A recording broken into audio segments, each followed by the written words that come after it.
Hello मेरे प्यारे दोस्तों, कैसे हो आप सभी। उम्मीद है कि आप सभी एकदम शानदार ज़बरदस्त जिंदाबाद होगे। पढ़ाई भी आपकी एकदम बेहतर चल रही होगी। सारे वीडियोस आप देख रहे होगे। एनसीईआरटी की जितने मैं वीडियोस अभी तक लेके आया हूँ, हिस्ट्री के सारे आपने देखे होंगे।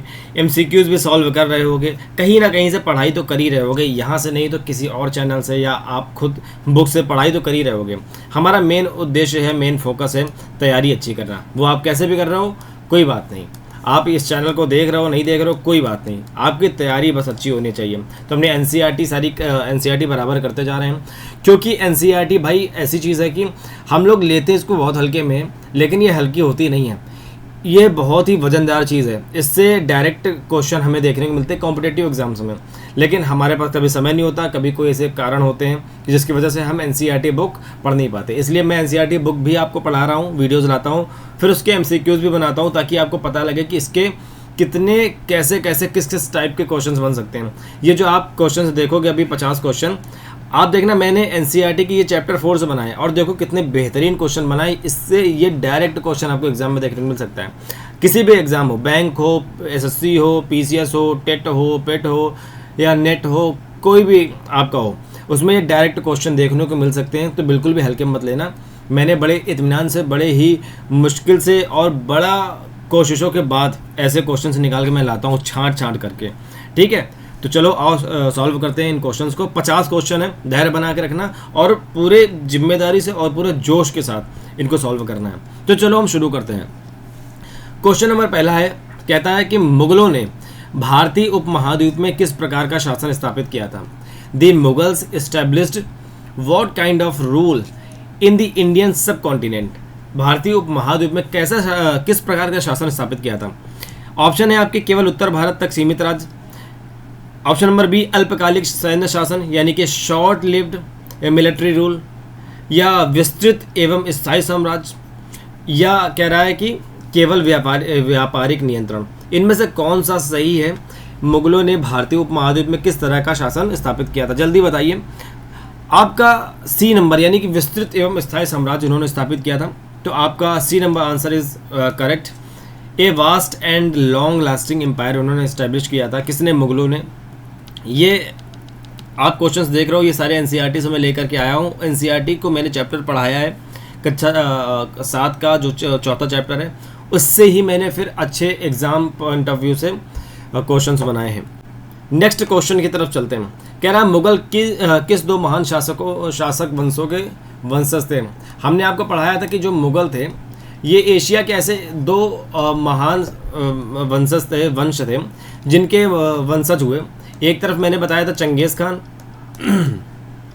याद होगा आपको, और दूसरी तरफ हमने बताया था तैमूर। तो चंगेज़ खान और तैमूर, ऑप्शन नंबर ए पे चंगेज़ खान और तैमूर यही लिखा है, तो option number A is the correct answer. मैंने आपको अच्छे से समझा करके, मैप दिखा करके इसको समझाया था कि चंगेज़ खान का एम्पायर कितना बड़ा था, मंगोलों का एम्पायर कितना बड़ा था, तैमूर कहाँ थे पढ़ाया था ना। तो बस ये याद रखना। और जो मुगल थे मातृपक्ष से चंगेज़ खान तथा पितृपक्ष से तैमूर के वंशज थे। हालांकि ये स्वयं को तैमूरी कहलाना अधिक पसंद करते थे। वो कहते थे, मुगल कहते थे कि मुझे भाई चंगेज़ खान का वंशज मत कहो। क्यों ना कहो? क्योंकि चंगेज़ खान, ऐसा कहा जाता था कि चंगेज़ खान ने सैकड़ों लोगों को मारा था, नरसंहार किया था। और जो तैमूर थे, 1398 में तैमूर के जो वंशज थे उन्होंने दिल्ली पर हमला भी किया था, दिल्ली पर कब्जा भी किया था। इसलिए मुगल कहते थे कि मुझे तैमूर का वंशज कहो हम लोगों को, लेकिन चंगेज़ खान का हमें वंशज मत कहना। ठीक है। The Mughals traced their maternal lineage to Genghis Khan, जिनको हम कहते हैं Changez Khan, and their paternal lineage to Timur. They prefer to identify themselves with the Timurid lineage.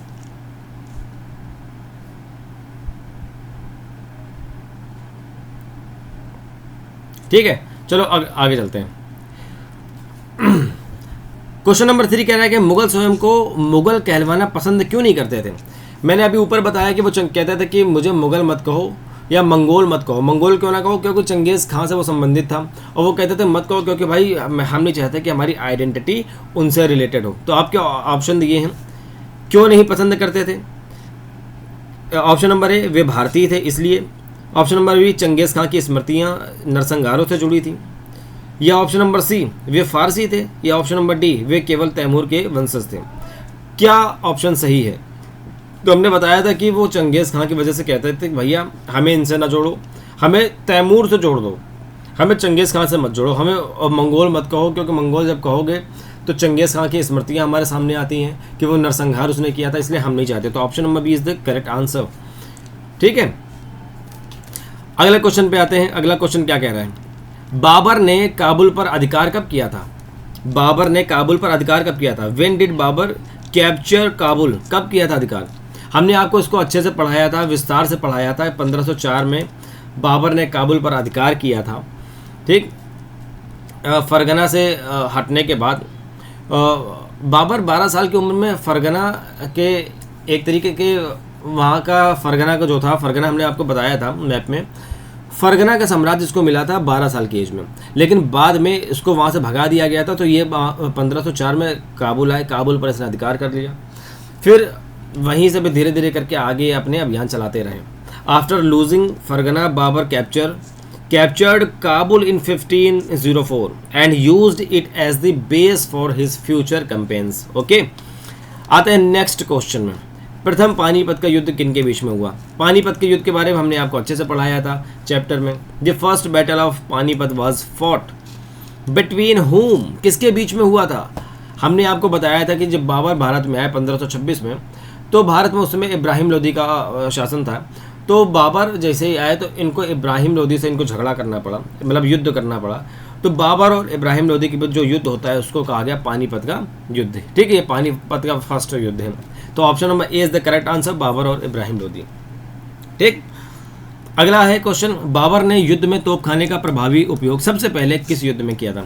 जो बाबर था उसने युद्ध में तोपखाने का प्रभावी उपयोग, यानी Babur effectively used artillery for the first time in which battle? किस युद्ध में किया था? खानवा में, चंदेरी में, पहले पानीपत के युद्ध में, या हल्दी घाटी में? बाबर ने इनमें से किस कहाँ के युद्ध में सबसे पहले तोप खाने का यानी तोप चलाई थी? बताओ कहाँ पर किया था? खानवा, चंदेरी, प्रथम पानीपत या हल्दी घाटी? तो हमने इसको भी आपको अच्छे से पढ़ाया था कि बाबर ने पहले पानीपत के युद्ध में इसका तोप खाने का युद्ध किया, यूज़ किया था, आर्टिलरी का यूज़ किया था फर्स्ट टाइम। ठीक है, तो option number C is the correct answer. और ये सारा भाई देखो एनसीईआरटी के अनुसार है, ऐसा नहीं कि मैं बाहर से कुछ ला रहा हूँ। और ये सारे क्वेश्चंस आप डायरेक्ट देख सकते हो एग्जाम में, किसी भी कॉम्पिटेटिव एग्जाम में देख सकते हो। अब आपको एग्जाम में अगर पूछ ले कि बाबर ने जो खानवा का युद्ध किया था उसमें किसे पराजित किया था, हालांकि ये बहुत सरल भी है, बहुत ईजी है, लेकिन यहाँ ईजी लगेगा, जब एग्जाम में आएगा ना तो होश उड़ जाते हैं, क्योंकि ये ऐसे क्वेश्चन ना जो ईजी दिखते हैं वो कन्फ्यूज़ करते हैं। टफ क्वेश्चन तो आपको पता है कि इसका यही होगा या तो यह नहीं होगा, लेकिन जो ईजी क्वेश्चन होते हैं, सरल क्वेश्चन होते हैं, वो हमें कन्फ्यूज़ कर जाते हैं। उसमें सारे को हमें जो ये विकल्प होते हैं सारे सही लगने लग जाते हैं। Whom did Babur defeat in the battle of Khanwa? किसको पराजित किया था? शेर शाह सूरी, राणा सांगा, इब्राहिम लोदी या बहादुर शाह? किसको किया था? हमने आपको बताया था कि 26 में खाना खाया, 27 को घर गया, 28 को 26 को पानी पिया, 27 को खाना खाया, 28 को चल दिया, 29 को घर गया और 30 को मर गया। ये ट्रिक थी याद करने को, यानी 26 को पानी पिया यानी पानीपत का युद्ध, 27 को खाना खाया यानी खानवा का युद्ध, है ना, 28 को चल दिया चंदेरी का युद्ध, 29 को घर गया यानी घाघरा का युद्ध, और 30 को मर गया यानी मृत्यु, ये बाबर की मृत्यु हो गई। तो ये हमने आपको ट्रिक बताई थी इसको याद करने के लिए। तो जो खानवा का युद्ध होता है 27 में, इसमें इन्होंने राणा सांगा से युद्ध किया था और राणा सांगा को इन्होंने हरा दिया था। तो option number B is the correct answer. अगला कह रहा है कि हुमायूं की सबसे बड़ी राजनीतिक कमजोरी क्या थी? हुमायूं जो कि बाबर के पुत्र थे, इनकी सबसे बड़ी राजनीतिक कमजोरी क्या थी? What was Humayun greatest political weakness? क्या थी इनकी ग्रेटेस्ट पॉलिटिकल वीकनेस, सबसे बड़ी राजनीतिक कमजोरी? नौसेना का अभाव, राज्य का भाइयों में बंटवारा, धार्मिक कट्टरता या राजनीतिक बदलना? हमने कहा था आपसे आपको बताया था कि जब बाबर की मृत्यु हो गई तो उसके बाद बाबर के कहने के अनुसार हुमायूं ने क्या किया कि अपने साम्राज्य का अपने भाइयों के बीच में बंटवारा कर दिया। जब भाइयों के बीच में बंटवारा कर दिया तो यही सबसे बड़ी इनकी कमज़ोरी हो गई। ठीक है। तो राज्य का जो भाइयों के बीच में बंटवारा था, यही सबसे बड़ी राजनीतिक कमजोरी थी हुमायूं की। तो option number B is the correct answer. ये देखो, according to NCERT, Humayun divided his empire among his brothers, weakening his position against Sher Shah Suri. समझ में आ गया। और इनके भाइयों ने भी इसको ठीक ठाक परेशान किया था। बाद में हुमायूं ने एक एक करके सबको मरवा भी दिया था, सबको रास्ते से हटा दिया। हुमायूं को चौसा और कन्नौज में किसने हराया? Who defeated Humayun at Chausa and Kannauj. ये हमने युद्ध सारे अच्छे से बताए हैं जब हम चैप्टर पढ़ा रहे थे। तो अगर आपने पढ़ा होगा तो इसका आंसर आराम से कर दोगे। आपके ऑप्शन है बहादुर शाह, शेर खान यानी शेरशाह सूरी, राणा सांगा या मिर्जा हाकिम। हुमायूं को चौसा और कन्नौज के युद्ध में किसने हराया था? हमने आपको बताया था जब हम पढ़ा रहे थे कि हुमायूं को चौसा और कन्नौज के युद्ध में शेर खान यानी शेर शाह सूरी ने हराया था। इसके बाद जो हुमायूं हुए ईरान भाग गए थे, फिर इसके बाद वापस आए थे और इन्होंने दिल्ली पर कब्जा किया। हालांकि 1 साल ही टिक पाए और इनकी फिर मृत्यु हो जाती है। ठीक। चौसा का युद्ध हुआ था 1539 में यानी 1539 में, और कन्नौज का युद्ध हुआ था 1540 यानी 1540 में। Humayun was defeated by Sher Khan at Chausa and Kannauj, forcing him into exile. इनको भारत ही छोड़ना पड़ा था, भागना पड़ गया था भाई। अगला कह रहा है कि हुमायूं ने दिल्ली का पुनः अधिकार किसकी सहायता से प्राप्त किया था? With whose help did Humayun regain Delhi. किसकी सहायता से फिर से दिल्ली पा गए थे? उज्बेकों की सहायता से, सफाविद शाह की सहायता से ईरान के, या पुर्तगाली की सहायता से, या राजपूतों की सहायता से। हमने बताया था कि जब वो ईरान भाग गया तो वहाँ पर सफाविद शाह थे, तो उन्हीं की सहायता से उसने वापस से दिल्ली प्राप्त किया था। उसके बाद 1 ही साल वो शासन कर पाया था, जिसके बाद उसकी मृत्यु हो गई थी। Option number B is the correct answer, Safavid Shah. During his exile Humayun received support from the Safavid ruler of Iran and recaptured Delhi in 1555। 1555 में वापस से कब्जा कर लिया था और 1556 में इनकी मृत्यु हो गई थी। अगला कह रहा है कि अकबर के शासनकाल की शुरुआत में उसका संरक्षक कौन था? हमने आपको बताया था कि अकबर जो थे 13 साल की उम्र में ये बादशाह बन गए थे। 13 साल की उम्र में जो भी बादशाह तो जरूर बन गए, लेकिन थे तो ये बच्चे ही ना। तो इनको बैरम खान के संरक्षण में रखा गया था। तो बैरम खान, ये जब छोटे थे तब तक बैरम खान ही सब कुछ देखते थे। तो बैरम खान के संरक्षण में इनको रखा गया। तो इसमें ऑप्शन नंबर बी में देखो बैरम खान दिखा हुआ है, इसलिए आपका option number B is the correct answer.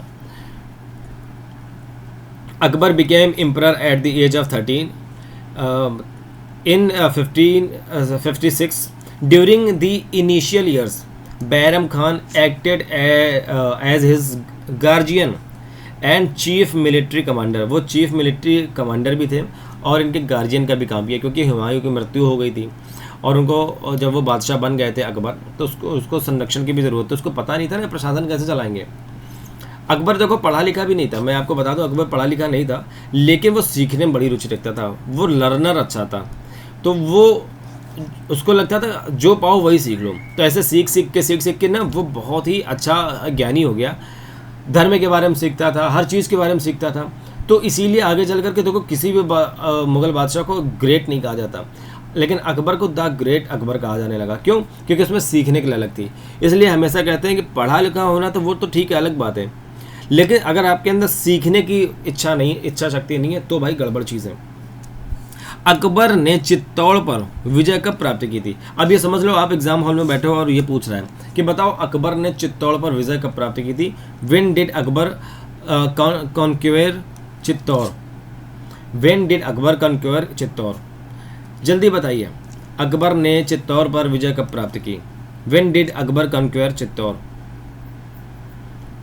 आपके ऑप्शन है 1556, 1568 यानी 1568, 1572 यानी 1572, या 1585 1585। जल्दी बताइए कि अकबर ने चित्तौड़ पर विजय कब प्राप्त की थी? हमने आपको बताया था कि अकबर ने चित्तौड़ पर 1568 में विजय प्राप्त की, यानी option number B is the correct answer. और मेवाड़ की राजधानी, ये चित्तौड़ जो थी मेवाड़ की राजधानी थी। ठीक है, समझ में आया कि नहीं आया? रणथंभौर का जो दुर्ग था अकबर ने किस वर्ष जीता था? In which year did Akbar capture Ranthambore fort? कब जीता था अकबर ने रणथंभौर का दुर्ग? 1565, 1568, या 1569 1569 या 1576 1576? जल्दी बताइए कि रणथंभौर का जो दुर्ग था, रणथंभौर का जो फोर्ट था, अकबर ने कौन से साल जीता था? 65, 65, 1565, 1568, 1569 या 1576? जल्दी बताइए। मैंने आपको इसको पढ़ाया था, अच्छे से पढ़ाया था कि अकबर ने 1569 में रणथंभौर को जीत लिया था चित्तौड़ विजय के अगले ही वर्ष। अगला कह रहा है कि अकबर के शासनकाल में मिर्जा हाकिम किस स्थान से चुनौती देता था? From which place did Mirza हाकिम चैलेंज अकबर? किस स्थान से देता था? गुजरात, काबुल, बंगाल या कंधार? मिर्जा हाकिम कहाँ थे और कहाँ से अकबर को बार बार परेशान करने की कोशिश करते थे? गुजरात, काबुल, बंगाल या कंधार? हमने आपको बताया था कि जो मिर्जा हाकिम है वो बार बार काबुल से अकबर को चुनौती देते रहे अकबर के शासनकाल में, और ये जो थे मिर्जा हाकिम अकबर के सौतेले भाई थे। चलो आगे आते हैं।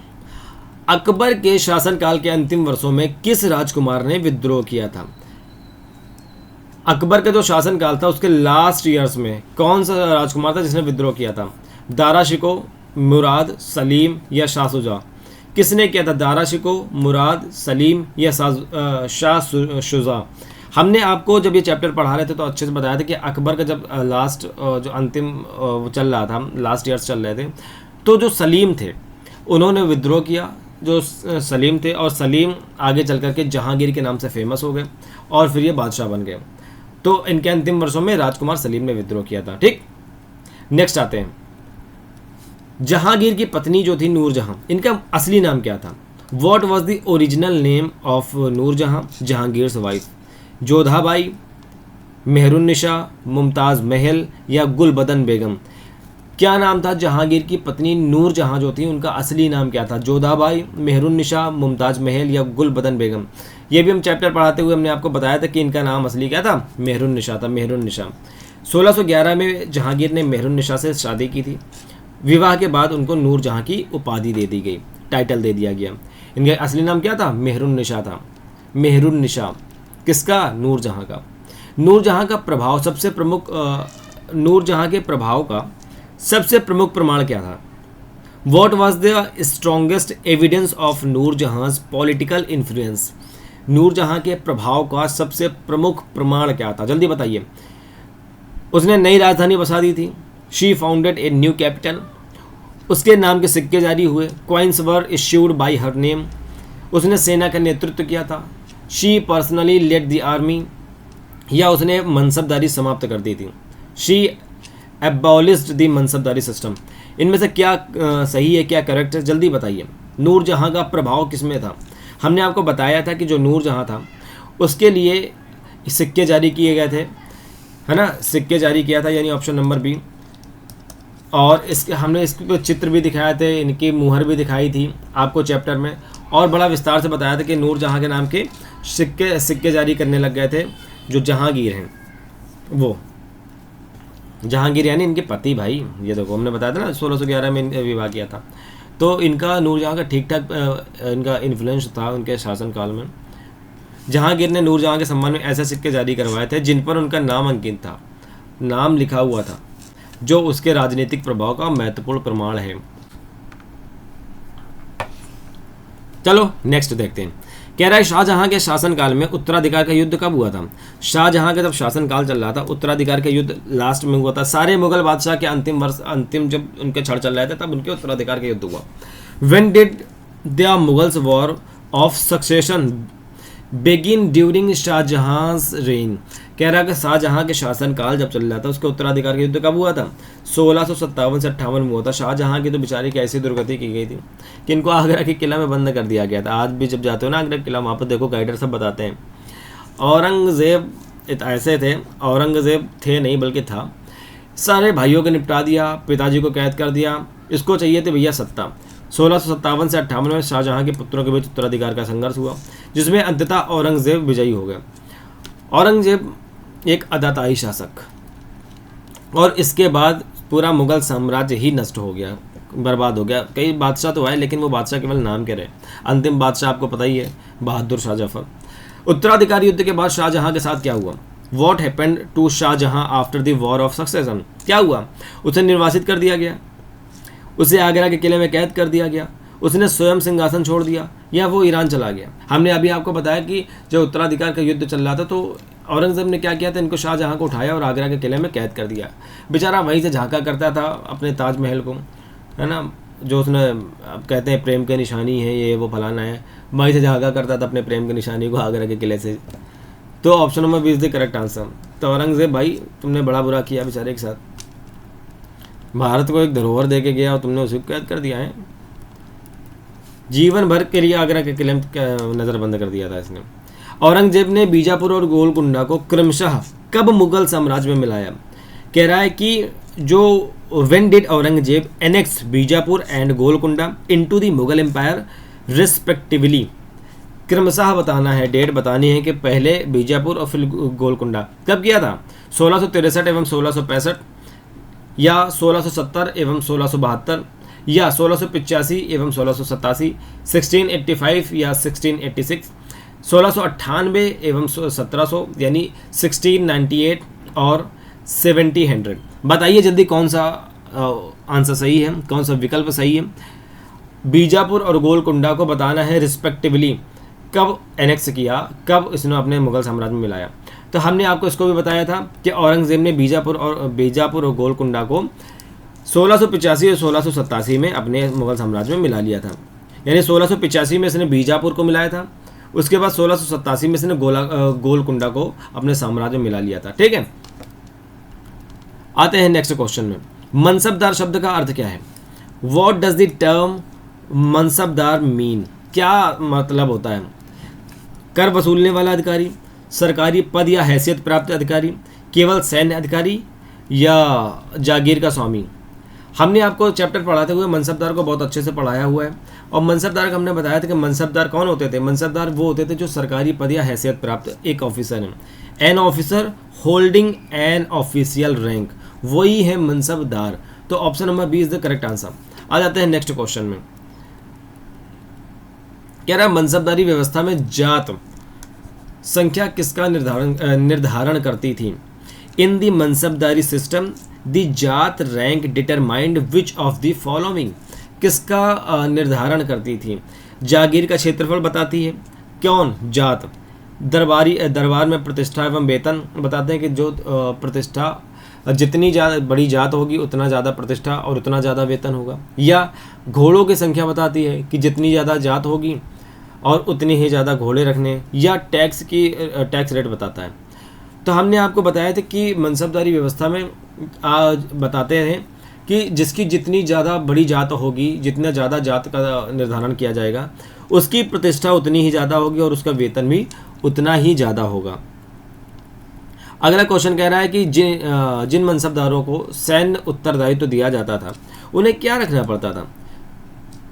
कह रहा है जो भी मनसबदार थे उनको जिनको सैन्य उत्तरदायित्व दिया जाता था, यानी मिलिट्री रिस्पॉन्सिबिलिटी दी जाती थी, तो उनको क्या रखना पड़ता था? हाथियों की संख्या रखनी पड़ती थी, या घुड़सवार सैनिक रखने पड़ते थे, या केवल पैदल सेना रखनी पड़ती थी, या नौसैनिक बेड़ा रखना पड़ता था? तो हमने आपको बताया था कि जो मनसबदार को सैनिक उत्तरदायित्व दिया जाता था उनको क्या रखना पड़ता था? घुड़सवार सैनिक।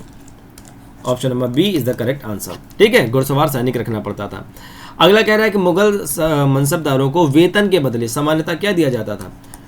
जो मुगल मनसबदार थे उनको वेतन के बदले क्या दिया जाता था? जिसके बाद वो जागीरदार कहलाने लग गए, जागीर मिलने लग गई थी ना, जागीर बताया था। तो ऑप्शन नंबर बी में क्या है? जागीर। तो option number B is the correct answer. हमने आपको बताया था अच्छे से, इंस्टीड ऑफ कैश सैलरी, उनको नगद के बदले जो था भूमि दी जाने लग गई थी। Instead of cash salary mansabdars were generally assigned jagirs from which they collected revenue. मनसबदारों को वेतन के स्थान पर राजस्व प्राप्त करने के लिए जागीर दी जाती थी, लेकिन ये जागीर के मालिक नहीं थे, ये केवल राजस्व ही प्राप्त कर सकते थे। हमने इसके पहले जो इक्ता पढ़े थे, इक्तादार, ये वो उसमें टैक्स वसूल तो कर सकते थे, बाकी प्रशासन भी चला सकते थे, बाकी काम कर सकते थे, लेकिन ये लोग जागीरदार प्रशासन नहीं चला सकते थे, केवल ये राजस्व ही वसूल करते थे। मनसबदार और जागीरदार में के संबंध में कौन सा कथन सही है? देखो इसमें पूछ ही लिया अभी मैं जो बता रहा था। मनसबदार और जागीरदार के संबंध में, मनसबदार कौन थे और जागीरदार कौन थे? Which statement about mansabdar and jagirdar is correct? वे अपनी जागीरों में स्थायी रूप से रहते हैं। कौन सा संबंध कह रहा सही है, मतलब कि मनसबदार और जागीरदार इनके बारे में क्या, कौन सा कथन सही है?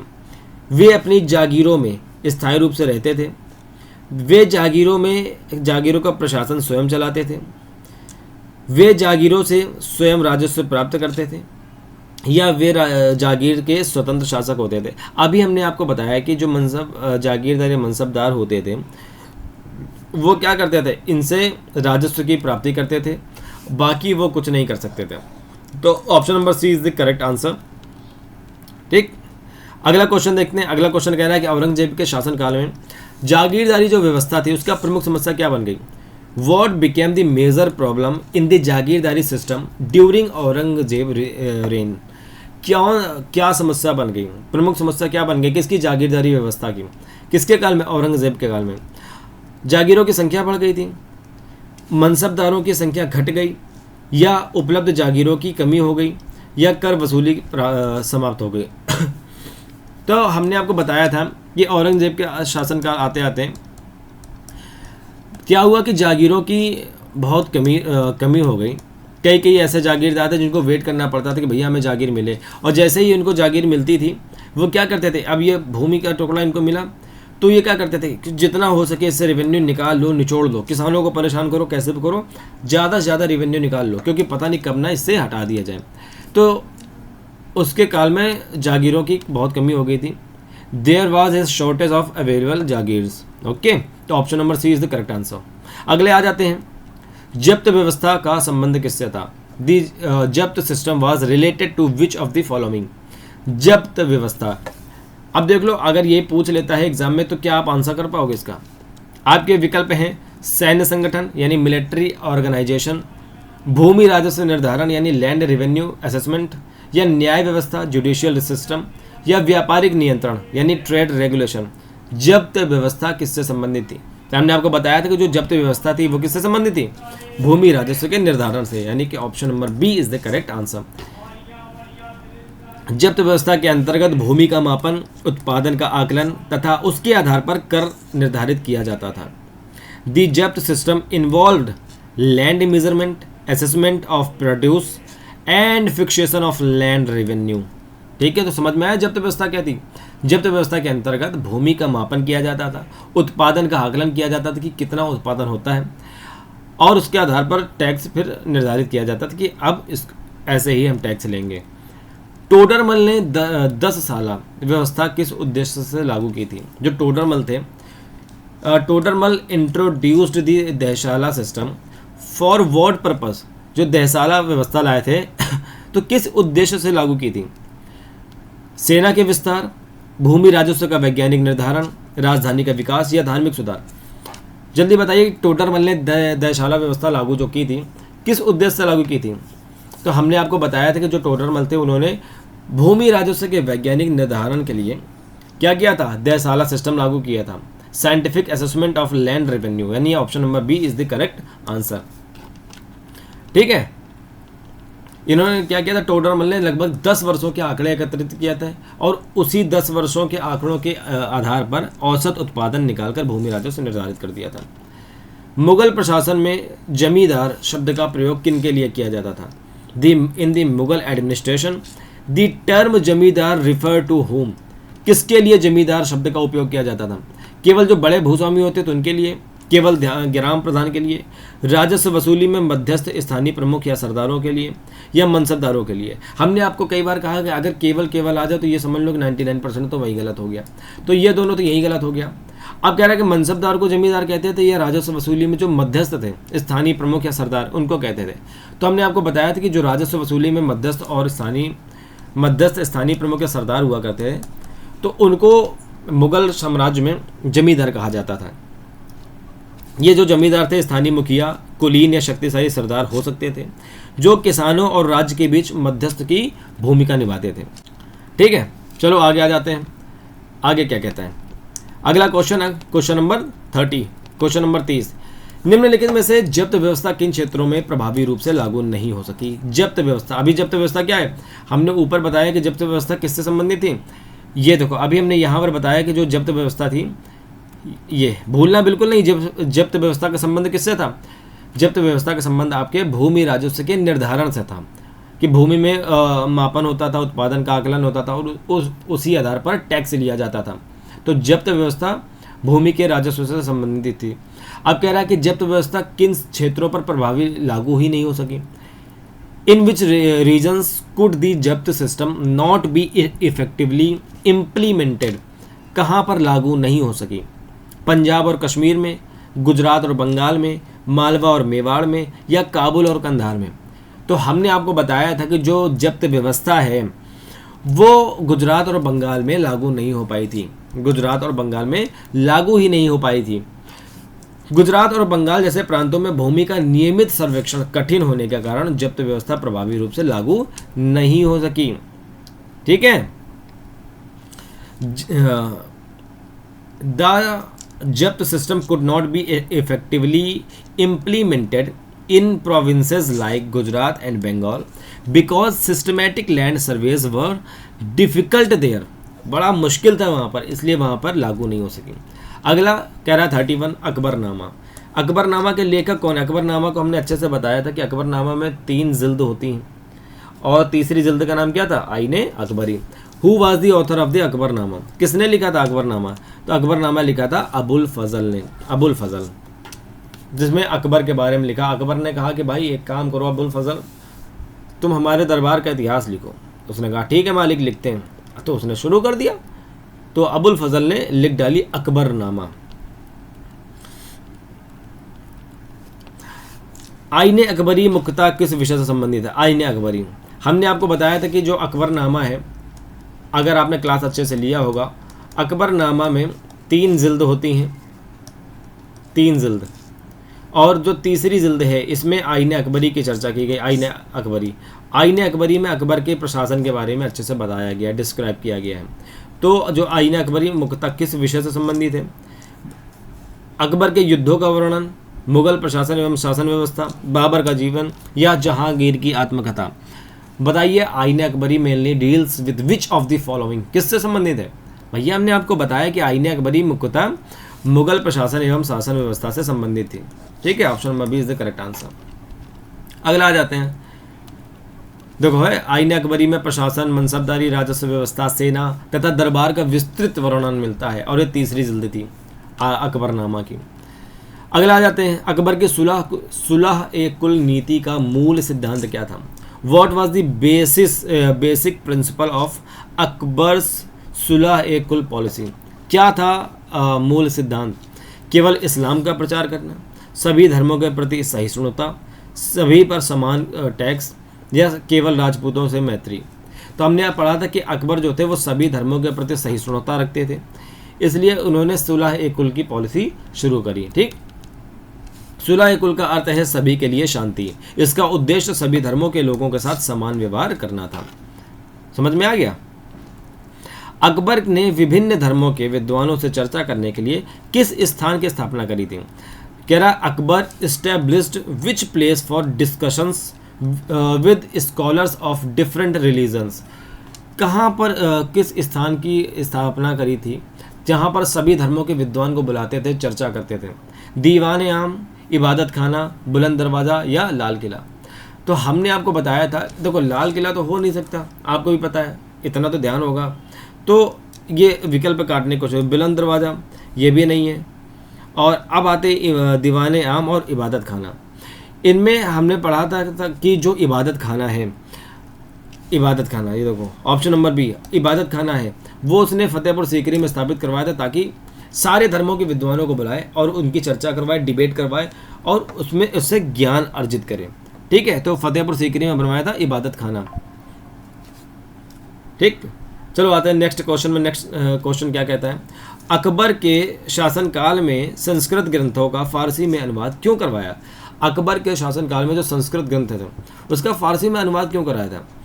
Why were Sanskrit text translated into Persian during Akbar's rain?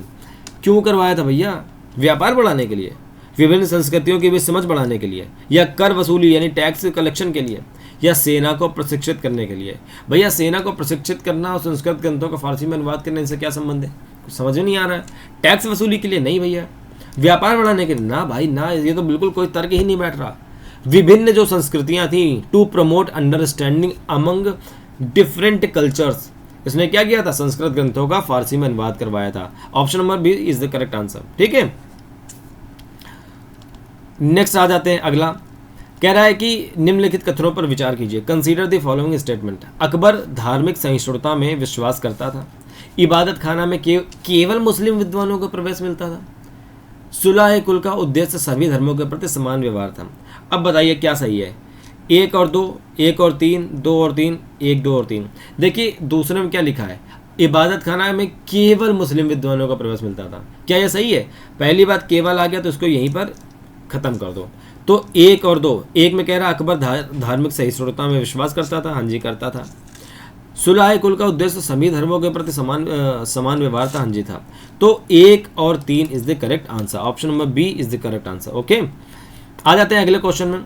Mughal साम्राज्य के विस्तार के साथ कौन सी समस्या बढ़ती गई? Which problem increased as the Mughal empire expanded. जैसे जैसे मुगल साम्राज्य का विस्तार होता गया तो कौन सी समस्या भी साथ साथ बढ़ती चली गई? समुद्री व्यापार, प्रशासनिक एवं वित्तीय कठिनाइयाँ, यूरोपीय आक्रमण, या कृषि का अभाव। हमने जब पढ़ा था तो उसमें समुद्री व्यापार की कोई चर्चा ऐसी हुई नहीं थी। यूरोपीय व्यापार आक्रमण नहीं भाई, कृषि का अभाव नहीं। तो प्रशासनिक और वित्तीय कठिनाइयाँ जो थी धीरे धीरे बढ़ती चली गई। कैसे बढ़ती चली गई? जैसे जैसे मुगल साम्राज्य बढ़ रहा था, जो क्षेत्रीय सरदार थे, क्षेत्रीय लोग थे, वो अक्सर विद्रोह करते रहते थे। दूर दराज के लोग विद्रोह करते रहते थे। जागीर, हमने देखा कि जागीर कम पड़ने लग गई थी। जागीरदार जो थे वो वेट करना पड़ता था उनको कि हमको भैया जागीर मिले। तो ऐसे कर करके इनको बहुत सी प्रशासनिक और वित्तीय कठिनाइयों का सामना करना पड़ा। देखो लिखा भी है, विशाल साम्राज्य का प्रशासन, मनसबदारों को जागीर देना और बढ़ते खर्च प्रमुख चुनौतियां बन गए। ठीक, निम्नलिखित में से मुगल साम्राज्य के कमजोर होने का प्रमुख कारण कौन सा था? Which of the following was a major reason for the weakening of the Mughal empire. अगर मुगल एम्पायर वीक हो गया तो उसके पीछे प्रमुख कारण क्या है? मनसबदारों और जागीरों की समस्या, समुद्री व्यापार में वृद्धि, राजधानी का परिवर्तन, या फारसी भाषा का प्रयोग। ये कोई तर्क ही नहीं बैठा पा रहे हैं तीनों, इसलिए ऑप्शन नंबर ए जो है मनसबदारों और जागीरों की समस्या, ये एक प्रमुख कारण था। अब सोचो भाई, अगर यही क्वेश्चन एग्जाम में आ जाएगा तो क्या आप कर पाओगे? कर लोगे तो अच्छी बात है, नहीं कर पाओगे तो अब कर लेना। अगला कह रहा है कि निम्नलिखित में से कौन सा ग्रंथ मुगल प्रशासन के अध्ययन का सबसे महत्वपूर्ण स्रोत माना जाता है? विच of the following is considered the most important source for studying Mughal administration. अगर मुगल एडमिनिस्ट्रेशन पढ़ना है, उसका अध्ययन करना है, तो कौन सा ऐसा स्रोत है जो कि बहुत महत्वपूर्ण है? बाबरनामा, अकबरनामा, आईन अकबरी, तुजुक ए जहांगीरी। बाबरनामा, अकबरनामा, आईन अकबरी, तुजुक ए जहांगीरी। मुगल प्रशासन को जानने के लिए किसको पढ़ेंगे? तो अभी हमने ऊपर देखा कि जो आईन अकबरी है, आईन अकबरी जो कि अकबरनामा के तीसरी जिल्द है, इसमें मुगल प्रशासन के बारे में अच्छे से विस्तार से बताया गया है। द आईन Akbari provides comprehensive details about Mughal administration, revenue, the army and governance. ठीक है, आ जाते हैं अगले में। मुगल साम्राज्य के अध्ययन में सबसे उपयुक्त निष्कर्ष क्या निकलता है? What is the most appropriate conclusion from the study of the Mughal Empire? Mughal साम्राज्य के अध्ययन जब हम करते हैं, उसका स्टडी करते हैं, तो सबसे उपयुक्त निष्कर्ष क्या निकलता है? केवल सैन्य शक्ति से साम्राज्य स्थिर रहता है। केवल प्रभावी प्रशासन, धार्मिक सहिष्णुता और सुदृढ़ राजस्व व्यवस्था सफल शासन के आधार होते हैं। केवल जागीरदारी व्यवस्था पर्याप्त थी। केवल राजपूत नीति से साम्राज्य चलता है। इसमें हम दो तरह से कर सकते हैं, दो तरह से हम क्वेश्चन को सॉल्व कर सकते हैं।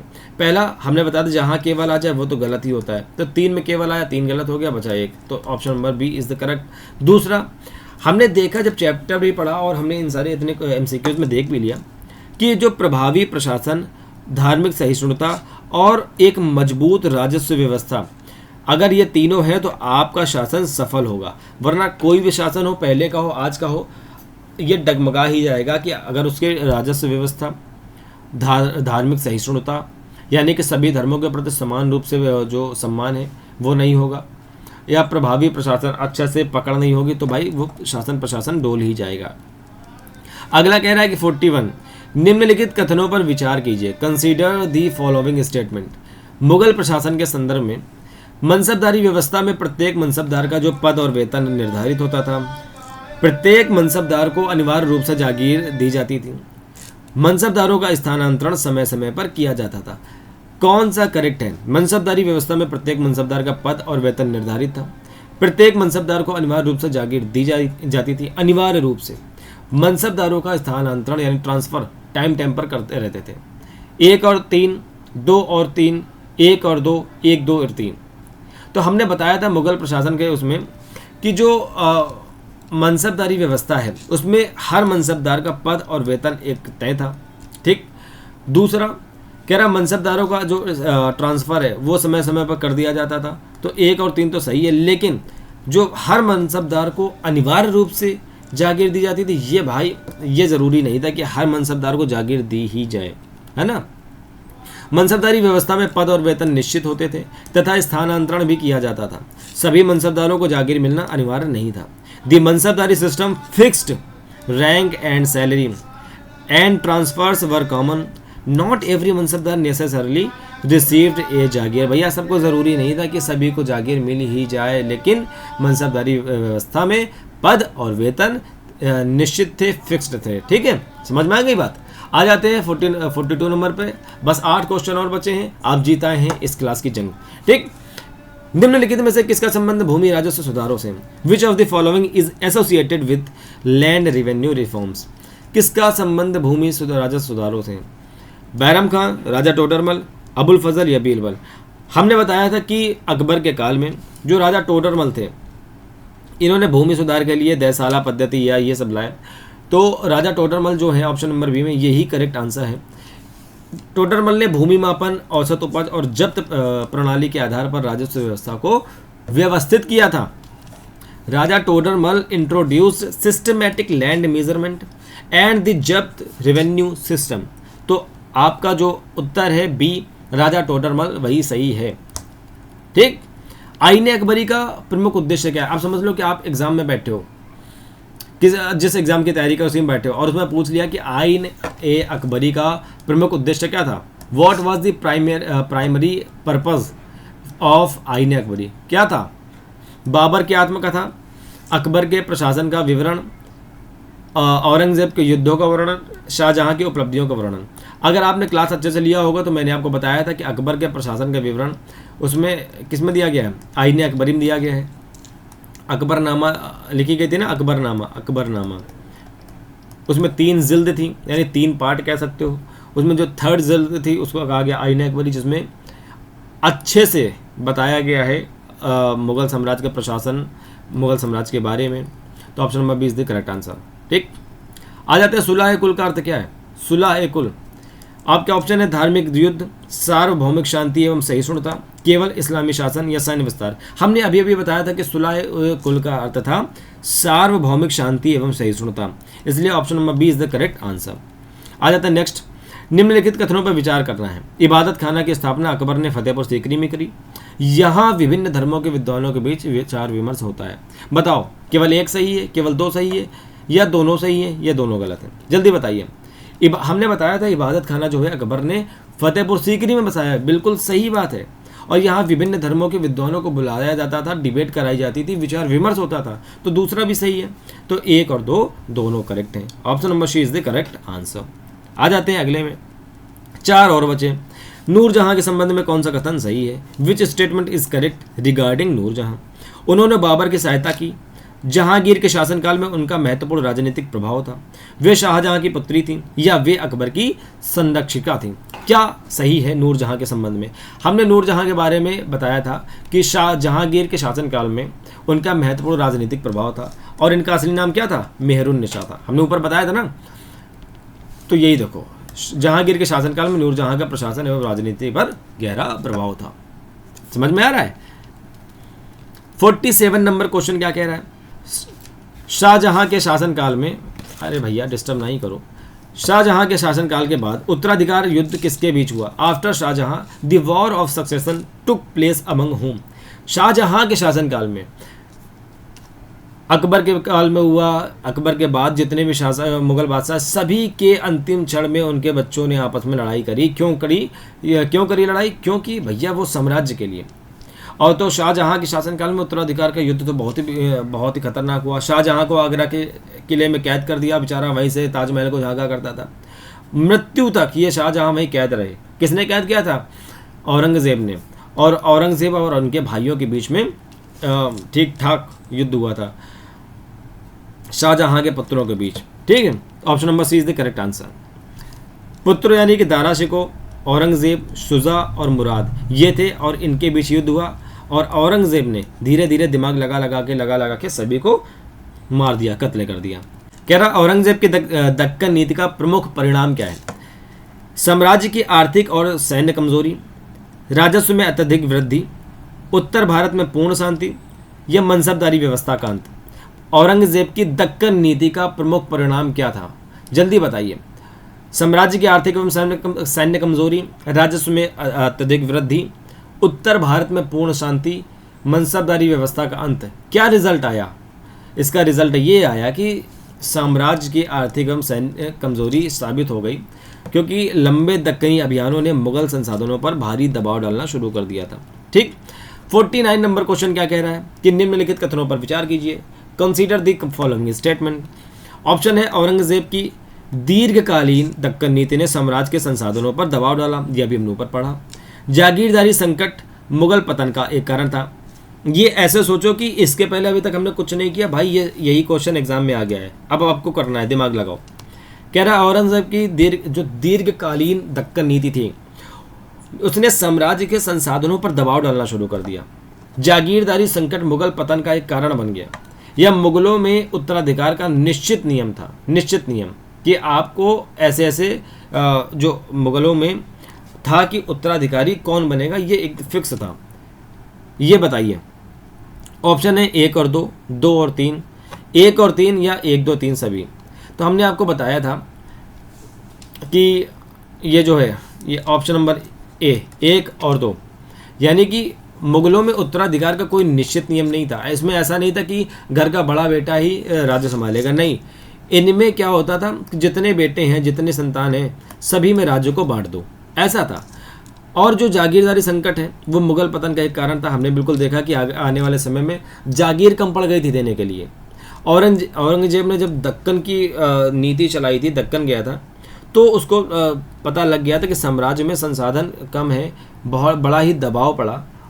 ठीक, तो 1 और 2 is correct answer, option number A is correct answer. ठीक, अगला आ जाते हैं फाइनल और 50 नंबर क्वेश्चन। कह रहा है कि मैच करो इनको, इनका मिलान करो। सूची 1 को लिस्ट 1 को लिस्ट सेकंड से, फर्स्ट लिस्ट को सेकंड लिस्ट से मिलाओ, क्या सही है। एक तरफ लिखा है अकबरनामा, आईने अकबरी, इबादत खाना, सुलह कुल।